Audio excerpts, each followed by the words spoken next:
Hi! This is Revathi. Video చూస్తున్న ప్రతి ఒక్కరికి థ్యాంక్ యూ సో మచ్. కథలోకి వస్తే సామ్రాట్ తిట్టాడని పింకీ ఏడుస్తూ శక్తి దగ్గరికి వస్తుంది కదా! ఆ తర్వాత నుంచి స్టోరీ కంటిన్యూషన్. ఓ ప్రేమ ఓ పగ ఎపిసోడ్ నెంబర్ 3. పింకీ ఏడుపు వినగానే శక్తి మనసు అల్లాడిపోతూ కిచెన్లో నుంచి హాల్లోకి వస్తుంది. పింకీ తట్టుకోలేనట్టుగా ఏడుస్తూ శక్తి అంటూ వచ్చి భయంగా తల్లిని హక్ చేసుకుంటుంది. ఏమైందమ్మా, ఎందుకు ఏడుస్తున్నావు అని అడుగుతుంది కూతుర్ని చూసి కంగారు పడుతూ. ఆ ఎదురింటి ముందు ఒక అతను హీరోలాగా ఉన్నాడు శక్తి, అతను నన్ను తిట్టాడు అంటూ ఏడుస్తూ చెప్తుంది. తను అలా అనగానే ఈ తల్లి హృదయం ముక్కలవుతూ తెలియకుండానే అతని మీద కోపం తెచ్చుకుంటూ కూతుర్ని హక్కున చేర్చుకొని, అతను నిన్నెందుకు తిట్టాడమ్మా అని అడుగుతుంది. నేను నా టాయ్తో అతడి కారు మీద ఆడుకుంటూ ఉంటే కొన్ని ర్యాషెస్ పడ్డాయి. అది చూసి ఆ హీరో నా మీద గయ్యమన్నాడు శక్తి అని చెప్తూ ఏడుస్తుంటుంది. అయ్యో, వాళ్ళ కార్ దగ్గరికి నువ్వెందుకు వెళ్ళావు పింకీ అని అడుగుతుంది. ఆ హీరో వచ్చి అలా తిడతాడని తెలియక వెళ్ళాను అని అంటుంది కన్నీళ్లతో ఏడుస్తూ.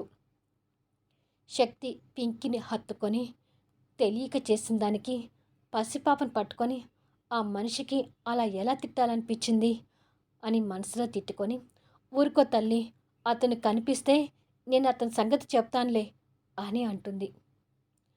బయట రాజశ్రీ కొడుకుని ఇంకా కోపగించుకుంటూ, ముద్దులలికే ఆ పసిపాప మీద నీకు అలా ఎలా కోపడాలనిపించింది సామ్రాట్? పసిపిల్లలు అలా భయపడి ఉలికి పడితే ఎంత ప్రమాదమో తెలుసా అని అడుగుతుంది. నాకు పిల్లలంటే పడదని నీకు తెలుసు కదమ్మా. మన ఇంటికి ఎదురుగా ఒక పసిపాప ఫ్యామిలీ రావడమే అంటేనే నాకు ఇరిటేట్గా ఉంది అని చెప్పి సామ్రాట్ లోపలికి వెళ్తుంటాడు. ఇక్కడ పింకీ అంతే ఏడుస్తూ, ఇంకెప్పుడు నేను ఆ హీరోతో మాట్లాడను శక్తి అని అంటుంది. సరే తల్లి, అసలు వాళ్ళ ఇంటి వైపు వెళ్ళకు అంటూ కూతుర్ని ఎత్తుకొని భుజం మీద వేసుకొని భయంతో ఏడుస్తున్న తనని వెన్ను మీద చేయి వేసి జోక్ కొడుతూ కిటికీ దగ్గరికి వచ్చి ఆ ఇంటి వైపు చూస్తుంది. సామ్రాట్ అప్పుడే ఇంటి లోపలికి వెళ్తూ తనకు వెనుకగా కనిపిస్తూ ఉంటాడు. వెనుకగా కనిపిస్తూ దూరంగా ఉన్నాడు కాబట్టి శక్తి అతన్ని గుర్తుపట్టలేక, నా కూతుర్ని ఏడిపించింది అతనేనట్టుంది, పసిపాపాని కూడా చూడకుండా అలా తిట్టడానికి ఆ మహానుభావుడికి మనసు ఎలా వచ్చిందో అని తిట్టుకుంటుంది. భయపడుతున్న పింకీ శక్తి భుజం మీద వాలి ఇంకా ఎక్కిళ్ళు పడి ఏడుస్తూనే ఉంటుంటే, అమ్మా, ఎవరు లోపల అంటూ రాజశ్రీ పింకీ జారి విడిచిన బొమ్మ పట్టుకొని లోపలికి వస్తుంది. ఎవరై ఉంటారు అన్నట్టుగా శక్తి ఆశ్చర్యంగా చూస్తూ ఉంటుంది. రాజశ్రీ మాటతో పింకీ కూడా శక్తి భుజం మీద నుంచి లేచి తన వైపు చూస్తుంటుంది. అప్పటికే పింకీ బాగా ఏడవటం వల్ల తెల్లగా ఉన్న తన మొహం ఎర్రగా కందినట్టు కనిపిస్తూ ఉంటుంది. అంతకుముందు వరకు చిరునవ్వు చిందిస్తూ ఆడుకున్న పాపని ఇప్పుడు అలా చూడగానే రాజశ్రీ గుండె కూడా తరుక్కుపోతుంటుంది. శక్తి ఆమె చేతిలో ఉన్న పింకీ బొమ్మను చూస్తూ, మీరు అంటూ అనుమానంగా అడుగుతుంది. నేను ఈ ఎదిరింట్లో ఉంటానమ్మా. పేరు రాజశ్రీ. ఏమీ అనుకోకమ్మా. మీ పాపని తిట్టింది నా కొడుకే. అందుకే క్షమించమని అడగటానికి వచ్చాను అని అంటుంది. ఏంటండి క్షమించేది? పసిపాప ఏదో తెలియక కారు మీద గీతలు గీస్తే పాప మీద అలా అరవాలా? పాప ఎంత భయపడుతూ వచ్చిందో తెలుసా అంటూ శక్తి ఆ కోపాన్ని రాజశ్రీ మీద చూపిస్తుంది. ఆ తల్లి బాధ రాజశ్రీ అర్థం చేసుకొని, నా కొడుకు కాస్త మూర్ఖుడమ్మా. వాడికి పసిపిల్లలంటే అస్సలు నచ్చదు. చివరికి నా కూతురి పిల్లల మీద కూడా వాడు అలాగే అరుస్తాడు అని చెప్తుంది. అదేమిటండి, ఎంత మూర్ఖుడైనా పసిపిల్లలంటే నచ్చిన వాళ్ళు ఎవరైనా ఉంటారా అని అడుగుతుంది శక్తి అదే కోపాన్ని చూపిస్తూ. నా పెద్ద కొడుకు ఉన్నాడు కదమ్మా, వాడికి ఎన్నిసార్లు చెప్పినా పిల్లల విషయంలో వాడి ప్రవర్తన మార్చుకోడు అని చెప్తుంది. పిల్లలంటే ఇష్టం లేని వాళ్ళని నేను ఎక్కడ చూడలేదు. శుభమా అంటూ ఇల్లు కొనుక్కొని ఇక్కడికొచ్చాను. వచ్చిన తెల్లారే ఇలా జరిగింది అంటూ కోప్పడుతుంది. శక్తి కోపానికి రాజశ్రీ మౌనంగా ఉండక తప్పలేదు. పాప మాత్రం రాజశ్రీ వైపు కొత్తగా చూస్తుంటే, నేను నా కొడుకులాగా కాదమ్మా. నాకు పిల్లలంటే చాలా ఇష్టం. నా దగ్గరికి వస్తావమ్మా అంటూ పింకీ వైపు చేతులు చాపుతుంది.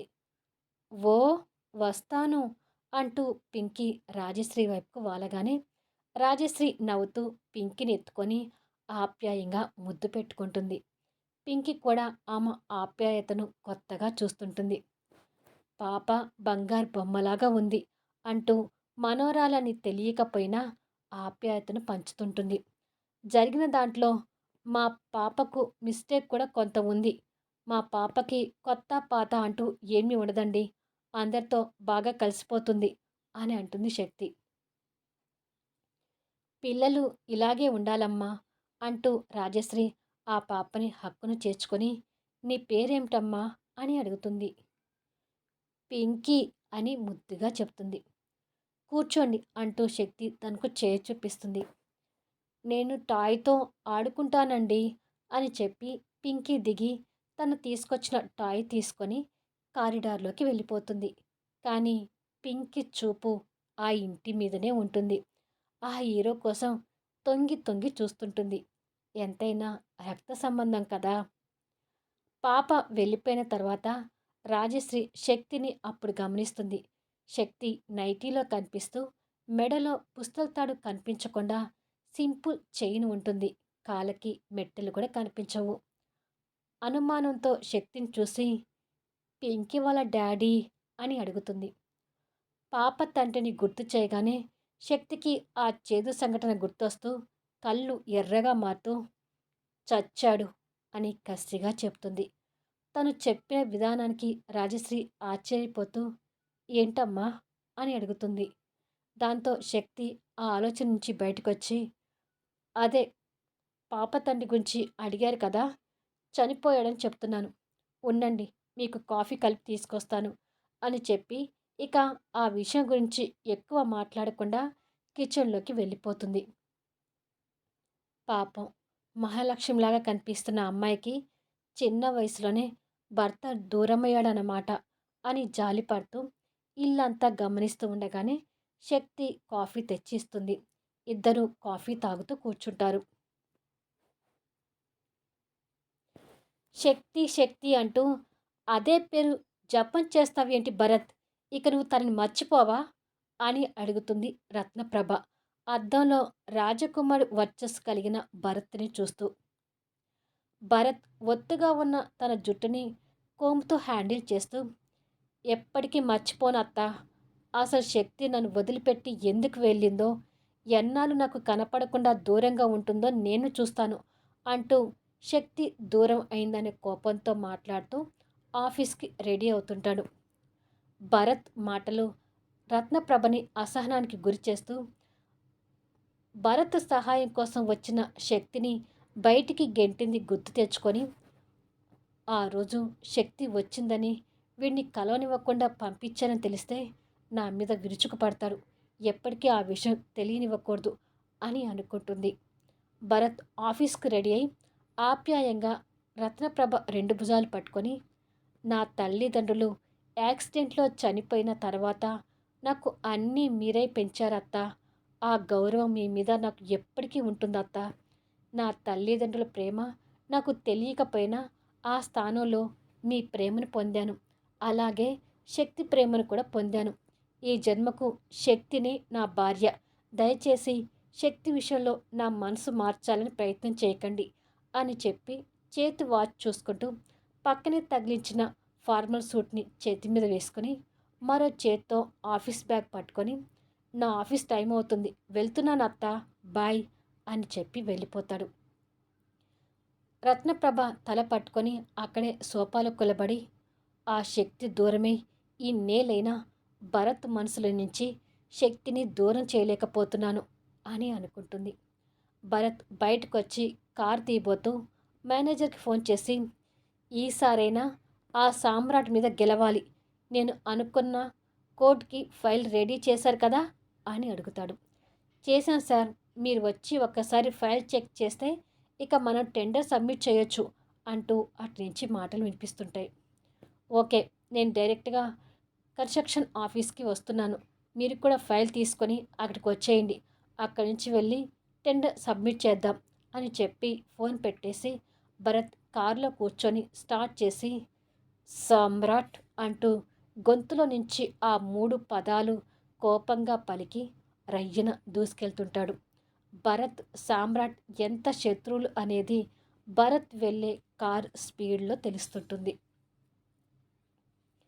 ఇక సామ్రాట్ బిజినెస్ విషయాల్లోకి వస్తే, సామ్రాట్‌కి రకరకాల బిజినెస్‌లున్నాయి. వాటిల్లో బేబీ హగ్ అనే పేరుతో పిల్లల ప్రొడక్ట్స్ తయారయ్యే కంపెనీలు కూడా ఉన్నాయి. పిల్లల పాల డబ్బా, హెల్త్ డ్రింక్స్ దగ్గర నుంచి డైపర్ వరకు బేబీ హగ్ పేరుతో ఎన్నో ప్రొడక్ట్స్ ఉత్పత్తి అవుతుంటాయి. పిల్లలకు సంబంధించిన బేబీ హగ్ ప్రొడక్ట్స్ ఇండస్ట్రీస్‌ని తమ్ముడు వినోద్ హ్యాండిల్ చేస్తుంటాడు.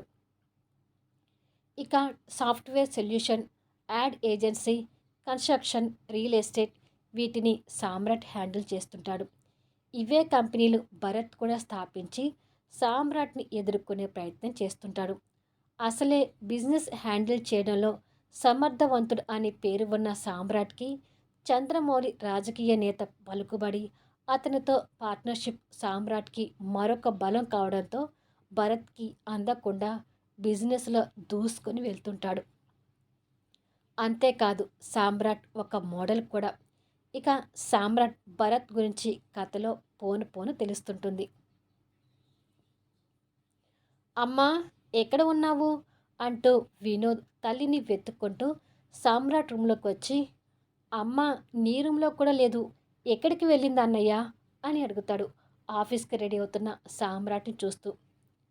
ఆ ఎదురింటికి వెళ్ళిందేమో అని అంటాడు సామ్రాట్ చిరాకు పడుతూ. ఏమైందన్నయ్యా అలా ఉన్నావు అని అడుగుతాడు వినోద్. పొద్దున్నే ఆ ఎదురింటి పాప కనిపించి నా మూడంతా డిసప్పాయింట్ చేసింది అంటూ జరిగిన విషయం చెప్తాడు.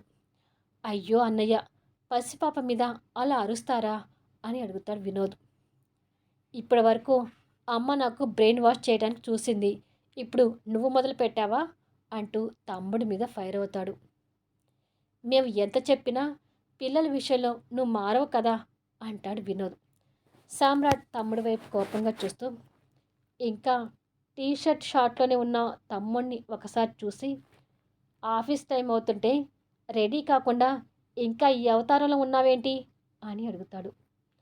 బిజినెస్ విషయాల్లో సామ్రాట్ టైం టు టైం ఎలా ఉంటాడో వినోద్కి తెలుసు కాబట్టి అన్న అలా అనేసరికి భయపడి, ఇప్పుడే వెళ్ళి రెడీ అవుతాను అన్నయ్య అంటూ వెళ్తాడు. ఈడియట్, ఇంతసేపు ఆఫీస్కి రెడీ కాకుండా అదే అవతారంలో ఉన్నాడు అని తమ్ముడిని తిట్టుకుంటాడు సామ్రాట్. వినోద్ రూమ్లోకి వచ్చి చిరాకు పడుతూ, చదువుకునే రోజుల్లోనేమో చదువు చదువు అని వెంటపడ్డాడు. చదువు అయిపోగానే కాస్త లైఫ్ని సరదాగా ఎంజాయ్ చేద్దాం అనుకుంటే బిజినెస్ చెయ్యి అంటూ చదువు పూర్తి చేసుకుని వచ్చిన లాస్ట్ రోజే బిజినెస్ బాధ్యతలు అప్పజెప్పి ఉక్కిరి బిక్కిరి లేకుండా చేస్తున్నాడు. ఇక లైఫ్లో సరదాగా ఉండేది ఎప్పుడో తెలియడం లేదు అంటూ ఏదో స్కూల్ పిల్లాడు కష్టంగా స్కూల్కి రెడీ అవుతున్నట్టుగా వినోద్ ఆఫీస్కి రెడీ అవుతుంటాడు.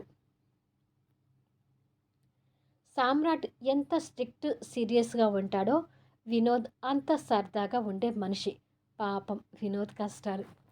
ఇక శక్తి ఇంట్లోనే ఉన్న రాజశ్రీ వాళ్ళ దగ్గరికి వద్దాము. రాజశ్రీ రాజశ్రీ శక్తి ఇచ్చిన కాఫీ తాగుతూ, ఇరుగు పొరుగు వాళ్ళం కాబట్టి ఏదైనా అవసరం ఉంటే ఇబ్బంది పడకుండా నన్ను అడుగమ్మా అని అంటుంది. శక్తి కూడా తనకే ఎదురుగా కూర్చొని కాఫీ తాగుతూ, థ్యాంక్స్ అండి, కానీ దాదాపు ముందుగానే నా అవసరాలకు అన్నీ తెచ్చిపెట్టుకున్నాను, ఒక్కరిని అడిగే వరకు రాదు అని అంటుంది.